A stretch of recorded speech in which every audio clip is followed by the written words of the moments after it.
दोस्तों, यूट्यूब ज्ञान साया चैनल में आपका बहुत बहुत स्वागत है। मैं आपके सामने आज पश्चिम बंगाल द्वारा संचालित vocational education and skill development संबंधित कोर्स के बारे में बात करने वाला हूं।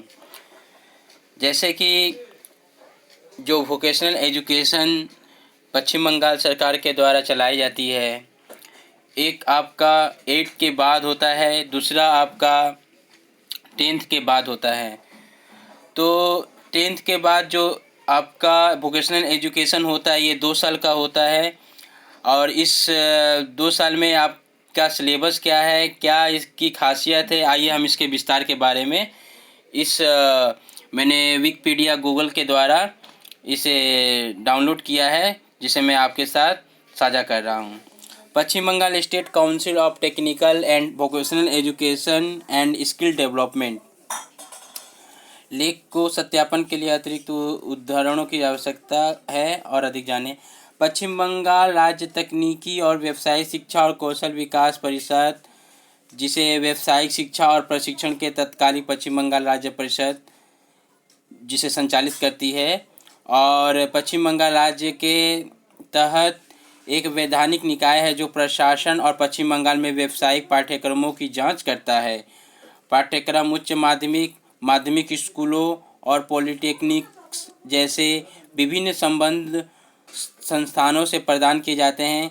पश्चिम बंगाल राज्य के कॉलेज, इसके मुख्यालय कारीगरी भवन 5वीं मंजिल plot B/7 action area 3 new town Rajarhat Kolkata Paschim Bangal में इनका मेन हेड ऑफिस है। Paschim Bangal state council of technical and vocational education and skill development का ये प्रतीक चिन्ह है। इसे संचालित West Bengal state council training vocational education AICTE ने 2005 को मंजूरी दी है। ये एक सरकारी संगठन है और इसका डिटेल्स जहाँ इसका हेड ऑफिस मैंने बता दिया हूँ। वेबसाइट है www.wbscvet.nic.in। इतिहास के बारे में जानते हैं क्या है। यह 2005 में स्थापित किया गया था। 2005 से पहले पश्चिम बंगाल उच्च माध्यमिक शिक्षा परिषद पश्चिम बंगाल में व्यावसायिक शिक्षा के प्रशासन में था। व्यावसायिक स्ट्रीम वर्ष 2005 में एक स्वायत्त निकाय के रूप में उभरा और पश्चिम बंगाल में तब से सफलतापूर्वक चल रहा है। 5 दिसंबर 2000 को सरकार यानी पश्चिम बंगाल सरकार ने विधानसभा में एक विधेयक लाया। 2013 का bill number 31 the West Bengal state council of technical and vocational education and skill development.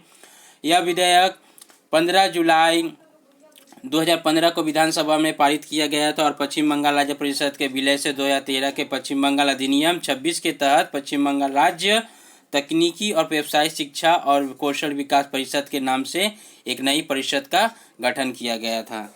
एक नया बोर्ड बना और तकनीकी शिक्षा और पश्चिम बंगाल के state council of vocational education and training वर्तमान में यह स्ट्रीम HS एजुकेशन के जनरल स्ट्रीम के बराबर है। ये बहुत बढ़िया पॉइंट है और एकदम जानने योग्य है कि आप जो regular course arts science commerce से जो करते हैं, उसके बाद जो आप डिग्री HS का प्राप्त करते हैं, उसी के समतुल्य में यह भी कोर्स करने से आपका 2 साल आपका HS के जनरल स्ट्रीम के बराबर आता है। पाठ्यक्रम में आपका the higher secondary course offered the council consist of 2 parts that is class 11 and class 12। 2 साल का कोर्स है। Under various sections like engineering and technology, agriculture, business and commerce etcetera. Subject under higher secondary examination level are first language, second language group is common to all but there are option to choose from Bengali, Hindi, Nepali, engineering English. देखिए यहाँ पर आपको समझा दें, ये जो आपका यहाँ पर इंजीनियरिंग एंड टेक्नोलॉजी, इसका शॉर्ट फॉर्म ET में लिखा जाता है। ये आपका डिसिप्लिन है और इसके बाद एग्रीकल्चर भी है, बिजनेस एंड कॉमर्स भी है। ये स्ट्रीम आपका वोकेशनल कोर्स के जरिए चलाया जाता है। अब इसमें भी बहुत सारे विभाग है कि इंजीनियरिंग टेक्नोलॉजी में क्या क्या आता है, एग्रीकल्चर में क्या क्या आता है, बिजनेस एंड कॉमर्स में क्या क्या आते हैं। और फर्स्ट एंड सेकेंड लैंग्वेज आप अपना जो क्षेत्रीय भाषा जैसे चुन सकते हैं। आपका जो फर्स्ट लैंग्वेज अगर बंगला है तो बंगला होगा, अगर हिंदी हो तो हिंदी, या सेकेंड लैंग्वेज आपका इंग्लिश लेना पड़ेगा। उसके बाद आपका सब्जेक्ट आर लिस्टेड ईटी में आपका क्या क्या है, civil construction and maintenance technology, computer assembling and maintenance, automobile mechanics, consumer and industrial electronics mechanics, IT enable service etcetera. इसके अलावा आपको also common subject like technical drawing and additional subjects are physics, chemistry, mathematics. Also certificate course for 8 pass student is also offered from the council under various affiliated institute। दोस्तों इसका मतलब यह है कि अगर इंजीनियरिंग एंड टेक्नोलॉजी डिसिप्लिन में आप admission लेते हैं तो आपको ये सब में से भी आपको जो चुनना है, जैसे कि या किसी को बहुत अच्छा इंटरेस्ट आता है सिविल करने में तो civil construction and maintenance technology ये वोकेशनल पेपर ले सकते हैं। ये 2 वोकेशनल पेपर होते हैं। और कंप्यूटर असेंबलिंग एंड मेंटेनेंस का 2 वोकेशनल पेपर होते हैं। ऑटोमोबाइल अगर लेते हैं ऑटोमोबाइल मैकेनिक्स में, इस तरह करके आपका वोकेशनल पेपर ये है, इसे आपको लेना पड़ता है। इसी स्ट्रीम के ज़रिए आप इसमें स्किल अपना डेवलप करते हैं और स्किल के ज़रिए आप अपने कोई भी फ्यूचर में इस संबंधित कोई भी जॉब हुआ या आपका पढ़ाई हुआ इससे कर सकते हैं। स्वयं प्रधानमंत्री नरेंद्र मोदी जी ने भी स्किल डेवलपमेंट के ऊपर बहुत ही फोकस किया है, इसलिए यह कोर्स सबके लिए मददगार और कारगर साबित होगा। इसीलिए इस कोर्स को आप हल्के में ना लीजिए। साथ में यह कोर्स आपको और क्या ऑफ़र देते हैं, एग्रीकल्चर का जो है आप इसमें देख सकते हैं। बिजनेस में क्या, अगर आप बिजनेस में आप जाना चाहते हैं कोर्स करने के लिए तो इसमें ये सब पढ़ाई करना पड़ेगा। होम साइंस में अगर करते हैं तो ये आपको पढ़ना पड़ेगा। बिजनेस एंड कॉमर्स में आप अगर भाग लेते हैं तो ये आपको ये सब आपको लेना पड़ेगा वोकेशनल पेपर के रूप में।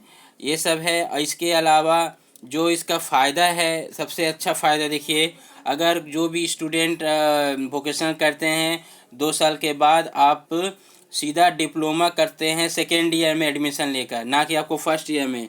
जो बच्चे वोकेशनल पढ़ के 10+2 करके अगर एडमिशन डिप्लोमा में लेंगे तो आपको सीधा सेकेंड ईयर में एडमिशन लेना होता है, फर्स्ट ईयर में आपको नहीं मिलेगा। 1 साल का आपको समय बचत हो जाता है। लेकिन शर्त यह है कि आपको लेटरल एंट्री का एग्ज़ाम जिसे वोकलेट कहते हैं उसके द्वारा आपको पास करके रैंक लाकर आपको जाना पड़ता है। और अधिक जानकारी के लिए www.wbscvet.nic.in पर जा सकते हैं। ठीक है, ये था आप लोगों से मेरा जानकारी साझा करना। और अगर इस कोर्स के बारे में और जानकारी चाहिए तो हमें ज़रूर से ज़रूर कमेंट बॉक्स में लिख के दीजिएगा। और इसके अलावा मैं इसके डिस्क्रिप्शन बॉक्स में आपको इसका PDF में भेज दूंगा, आप इसे पढ़ लीजिएगा। वीडियो को देखने के लिए बहुत बहुत धन्यवाद।